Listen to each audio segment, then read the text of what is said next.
Siempre acá estamos intentando inventar un mañana, ¿no? De la mano de Germán Pinazo y la actualidad de la economía, podríamos llegar a decir, en el marco de las novedades en el Congreso Nacional. ¿Cómo andas, Germán, querido? Bárbaro. ¿Sí? Porque siempre te retamos que venís con las pálidas. ¿Dijiste bárbaro ¿Sí? hoy? No, pues iba a ser pálida, pero no, tengo que decir bien. ¿Estás bien? ¿En serio? Como se puede estar. O sea, Lo lo bajoneé, personal ¿vieron? está bien, pero Me gusta. nadie es feliz solo y el contexto es pésimo. Totalmente. Porque efectivamente vamos a hablar de lo que ha sucedido en la última jornada legislativa del Congreso Nacional con el proyecto de aumento a jubilaciones. Caputo básicamente llamó degenerados fiscales a los diputados y los culpó de lo que se viene. Entonces mi pregunta, y tengo que arrancar por ahí, ¿son degenerados fiscales esos diputados? No, claro que no. Caputo miente. Y eso es verdad siempre. No importa cuándo vos estés escuchando este programa, Caputo miente. Caputo miente o no tiene la menor idea de lo que habla. No hay otra posibilidad lógica. Esto es así. Podemos empezar casi por cualquier lado. El año pasado las jubilaciones terminaron. Jubilaciones y pensiones en uno de los pisos en términos de PBI. 6% del PBI.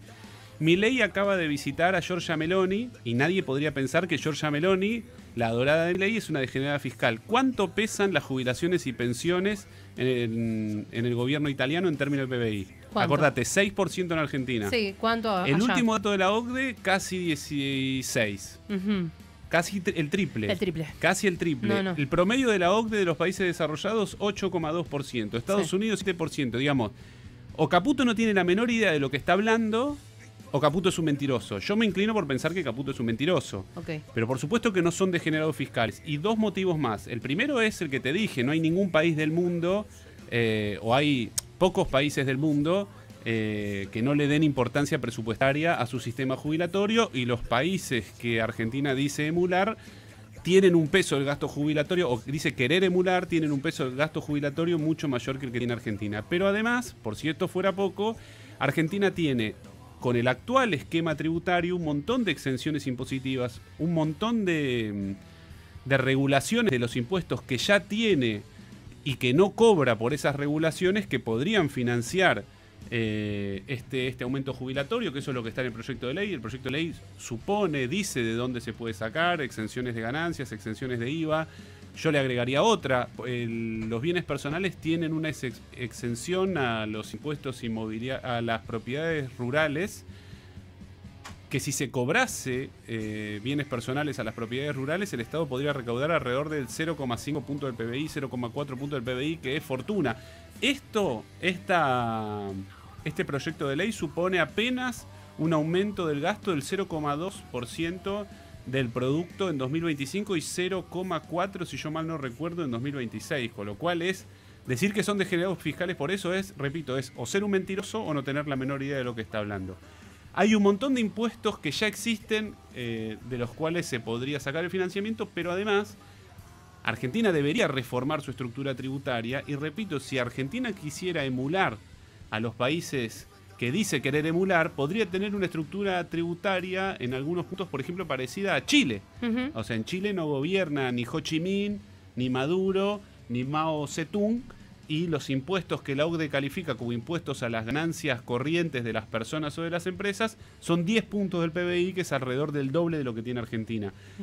Italia tiene 13 puntos del PBI. Quiero decir, Argentina tendría un montón de lugares de donde sacar para financiar las jubilaciones. Lo que está de fondo es, y esto ya lo venimos hablando, creo que ahí hay, y para hablar un poco más en serio, Sí.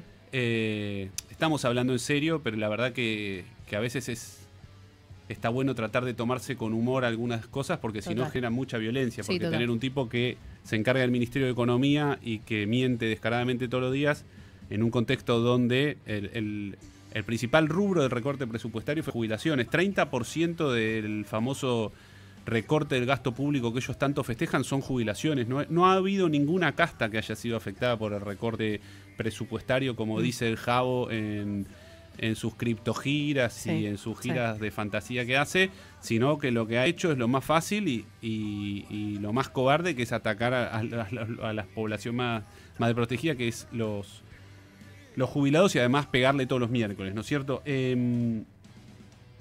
Pero digo, hay una cosa que que nosotros, digamos, en este debate público sobre las jubilaciones, me parece que tenemos que recalibrar y que tiene que ver con no justificar todo el tiempo desde el punto de vista fiscal, digamos, contrario a lo que yo estoy haciendo ahora, o no sé si necesariamente lo que yo estoy haciendo ahora, porque la justificación va por otro lado.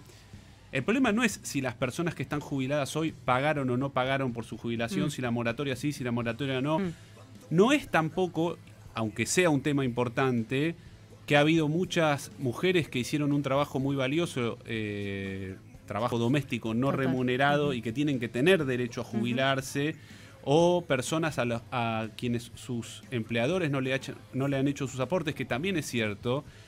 Aún si hubiese personas que no hubiesen hecho aportes o que no hubiesen hecho un trabajo valioso, lo que nosotros tenemos que discutir como sociedad es que tiene que valer la pena que nosotros, personas activas que pagamos impuestos, estemos dispuestos y dispuestas a pagar impuestos para que las personas mayores de 60 a 65 años no se mueran de hambre. No importa si esas personas pagaron, no pagaron, qué hicieron cuando eran activas. O sea, nosotros tenemos que poder discutir como sociedad que vale la pena dedicar una parte del producto bruto, que es la riqueza que nosotros producimos, y dedicársela a que la gente no se muera de hambre. Es algo tan básico como eso. No importa si pagaron o no pagaron.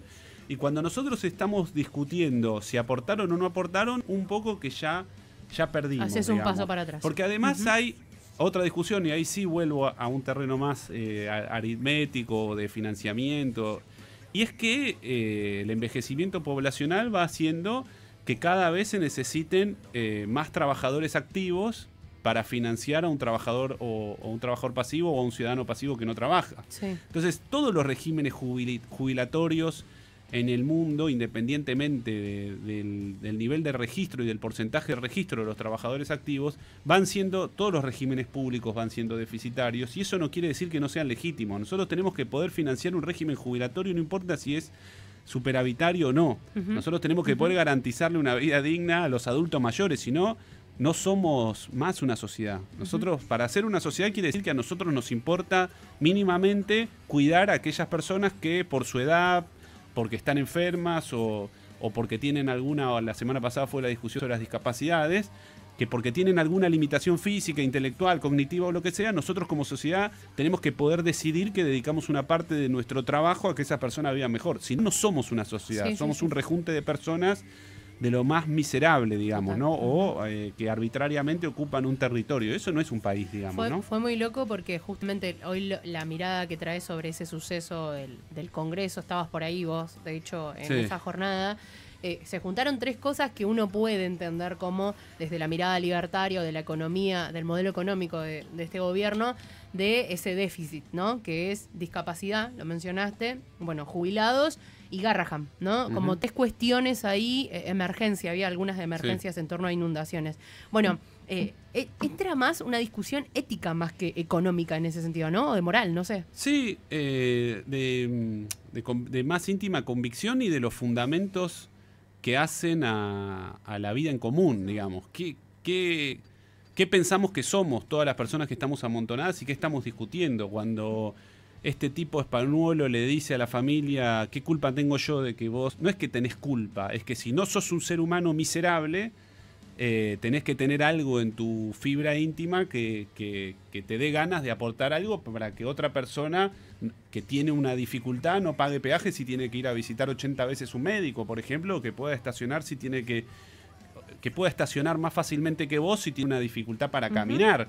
No es qué culpa tengo, es cuán miserable tenés que ser para no estar dispuesto a una mínima resignación para que a alguien, un vecino o vecina tuya, se le haga un poquito la vida mejor. Entonces, sí, tiene un componente obviamente ético, pero más de fundamento, incluso moral, te diría yo, pero de fundamento de qué nos une como sociedad. A mí me parece que, digamos, lo que hace eficaz al discurso libertario, porque obviamente no es su capacidad argumental.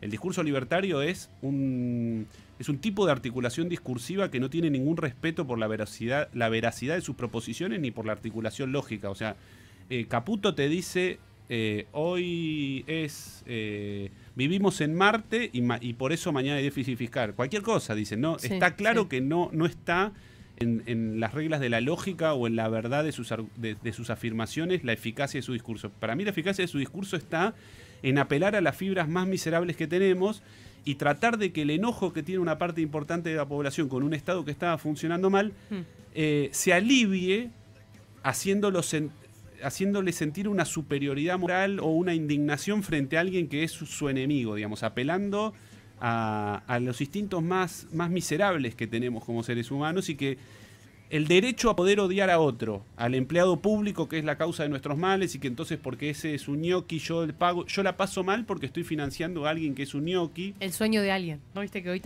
esta semana también se habló? Financiar el sueño del otro, no es justo. Bueno, te dice el gobierno, financiar, ¿no? el sueño del otro, ¿no? Claro, pero además, ahí explicando, hubieses elegido una carrera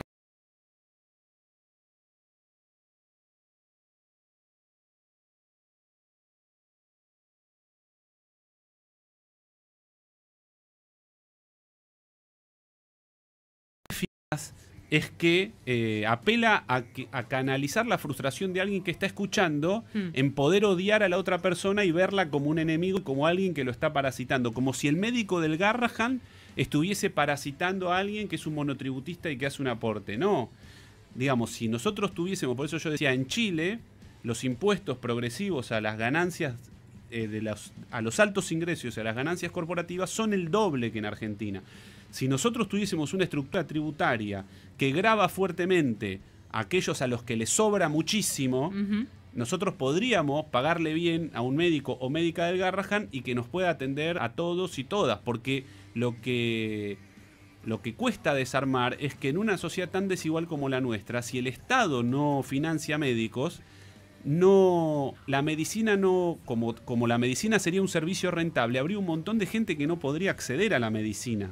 Entonces esa gente que piensa que el médico del Garrahan es un parásito porque trabaja en el Estado, quizás lo que no ve es que si el Estado no garantiza la salud, nunca va a poder acceder a la salud. El problema es que, justamente el problema de nuestro lado es que nosotros lo veníamos garantizando mal. Y entonces el discurso ahí de los libertarios se para sobre un verosímil, sobre algo que en parte es cierto, sobre alguna experiencia de insatisfacción con lo que nosotros decimos que sirve y que no servía.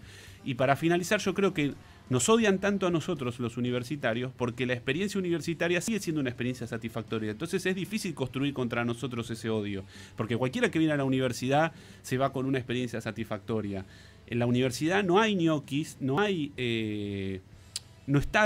todo eso que puede haber en algún caso, para mí aislado, en otras experiencias estatales o un servicio que no termina funcionando bien. Vos acá no hacés 50 horas de cola para entrar a un aula. Venís, estudiás lo que querés, salís, hay una charla, vas a la biblioteca, escuchás FM La Uni mientras vas. O sea, hay una comunidad, un sentido de comunidad, y hay un lugar donde vos entrás y te enriqueces. Entonces, por eso también nos odian tanto a nosotros, porque es difícil construir ese verosímil sobre la base de la experiencia universitaria. Sí, me parece ahí que cierra espectacular, como el por qué, ¿no? El por qué destruir. Mucho se ha hablado en torno a lo que se está sucediendo con cultura, de la destrucción de la comunidad y lo que la cultura permite en ese sentido. Bueno, va en la misma línea ética y moral, ¿no? Que sustenta aquella política económica. Germán, gracias. A vos. Germán Pinazo, con nosotros y nosotras, sobre el proyecto de aumento a jubilaciones y cómo se vincula eso con la afirmación de los degenerados fiscales en los diputados y diputadas. Fingiendo. Demencia. De hecho, nosotros nos gustaría que las sociedades sean mejor. Yo vengo de un futuro apocalíptico para evitarlo. Loquito lindo.